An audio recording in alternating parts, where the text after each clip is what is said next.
ഈ മലയാള ഭാഷയുടെ അതിൻ്റെ ഒരു മഹത്വം മനസ്സിലാക്കാൻ ആൾക്കാർക്ക് കഴിഞ്ഞില്ലെങ്കിൽ കഴിഞ്ഞു ആ മഹത്വം മനസ്സിലാവണം. ഓ മലയാളത്തിൽ ഇപ്പൊ നമ്മളിപ്പോ ഒരു കവിത എഴുതുകയാണെങ്കിൽ തന്നെ എന്തൊക്കെ കാര്യങ്ങളാ അല്ലേ?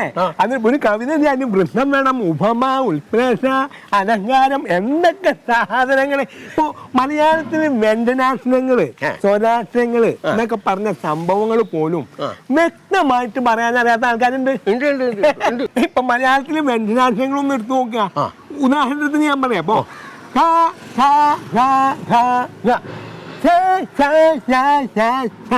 ഇങ്ങനെ സ്കൂളിനോടുകൂടെ കാര്യം പറഞ്ഞാൽ ആൾക്കാർക്ക് മനസ്സിലാവുള്ളൂ. അപ്പോഴേ അതിന്റെ ഭംഗി ഉണ്ടാവുള്ളൂ.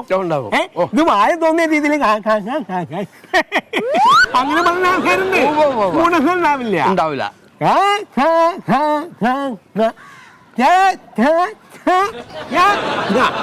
അപ്പൊ അങ്ങനെ ഒരുപാട് ആൾക്കാർ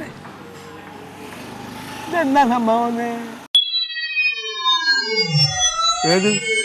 ഇതെന്താ സംഭവം? അത് ഇംഗ്ലീഷാണല്ലോ.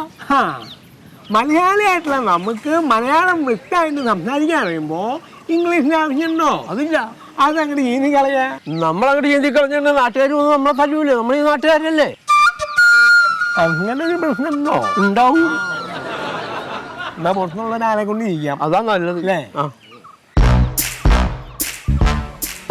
അത് നമ്മളറിയണോ? അത് നമ്മളറിയണ എവിടെയും കണ്ടിട്ടില്ല. ഇല്ലല്ലോ. അതെ കേക്കല്ലേ, ഒന്ന് പോയി വിളിച്ചടാ. ഒന്ന് പോയി വിളിച്ചേ.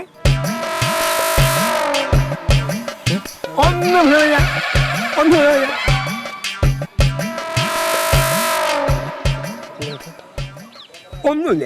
അതായത് ഇത് ആരെവിടെ വെച്ചേ?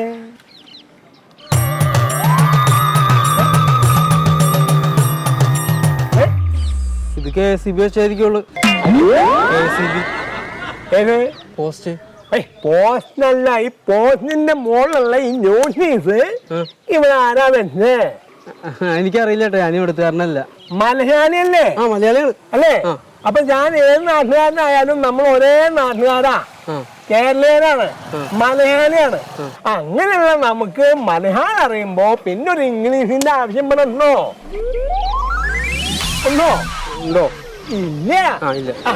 പിന്നെ പറയാ അടുത്ത ആഴ്ച ഒന്നിങ്ങനെ നീങ്ങുന്നുള്ളൂ. വണ്ടി കത്തി ഞാൻ വന്നാ അടുത്ത ആഴ്ച മലയാള ഭാഷാ സമ്മേളനമാണ്. എന്ന് തിരഞ്ഞെടുക്കെങ്കിലും പങ്കെടുക്കണം. അപ്പൊ ഇത് അങ്ങോട്ട് ചീന്തി കളയാ. എന്താ കണ്ടത്? ചീന്തി കളയാൻ പറഞ്ഞു. അതല്ലല്ലോ ചീന്തി കളയാൻ പറഞ്ഞത്. ഇതല്ലേ ചീന്തി കളയാൻ പറഞ്ഞത്? ഇല്ലല്ലോ, അത് ഒട്ടിച്ച ആൾക്കാർ കണ്ടത് പ്രശ്നവും. അത് ഒട്ടിച്ച ആൾക്കാര് ഞാൻ കീറണുണ്ടത് പ്രശ്നവും. അല്ല ഇങ്ങനത്തെ ഒന്നും ഇവിടെ വേണ്ട.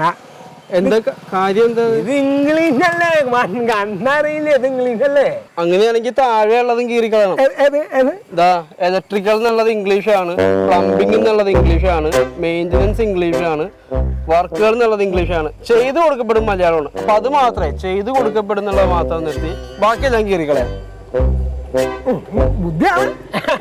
പക്ഷേ എനിക്കൊരു അഭിപ്രായം പറയാനുള്ളത് എന്താ വെച്ചാൽ ഇലക്ട്രിക്കൽ, പ്ലംബിംഗ്, മെയിൻ്റനൻസ്, വർക്കുകൾ എന്നുള്ളതെല്ലാം ഇംഗ്ലീഷ് വാക്കുകളാണെങ്കിലും അത് എഴുതപ്പെടാൻ വേണ്ടി അവർ മലയാളം ഉപയോഗിച്ചു എന്നുള്ള ഒറ്റ കാരണത്താൽ അവരെ നമുക്ക് വരുന്ന അങ്ങോട്ട് വിടാം. ഒരു പരിഗണന. എന്നിട്ട് ഇത് മാത്രം അങ്ങോട്ട് ചീന്തി കളഞ്ഞാൽ മതി. അത് ചെയ്താൻ പറ്റുമോ? അല്ല, ഞാൻ കീറണ അതിനും കണ്ട പ്രശ്നമാവില്ല. ആരും കാണില്ല, ഒരാളും കാണില്ല. ഒന്ന് വട്ടം നിൽക്കടാ, ഒന്ന് വട്ടം നിൽക്കടാ,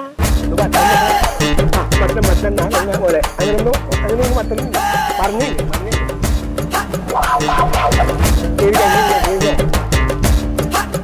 എനിക്ക് നീങ്ങോ? ഞാനും കാണില്ല. എനിക്ക് നീങ്ങോ? ഈ നിൽക്കണോ? ഈ നിൽക്കണോ? എന്താ നോക്കിയോ? കാര്യം കഴിഞ്ഞു. കേട്ടോ? ഇനി എവിടെ ഇംഗ്ലീഷിന് എഴുതിയെന്ന് കണ്ടാലും ഇതേമാതിരി ചെയ്യണം. ഞാൻ വന്ന് പറയണം എന്നില്ല കേട്ടാ. അപ്പോ എനിക്കുണ്ടാ കഴിഞ്ഞോ? കഴിഞ്ഞോ? അപ്പൊ മലയാള ഭാഷാ സമ്മേളനം മറക്കണ്ട, നിർബന്ധമായിട്ട് എത്തണം കേട്ടോ. പിന്നെ ഞങ്ങളെ പരിചയപ്പെടുത്തിയില്ലല്ലോ. എൻ്റെ പേര് ശീതളൻ. ഞാൻ മലയാള അധ്യാപകനായിരുന്നു.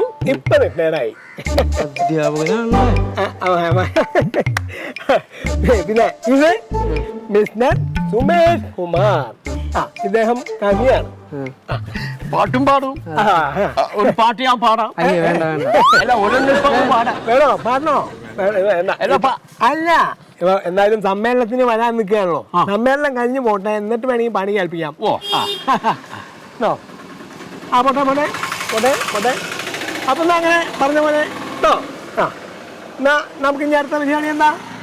നമുക്ക് ഇനി അപ്പുറത്തേക്ക് പോകണം. ആയിക്കോട്ടെ. അപ്പൊ ശരി. മറിമായം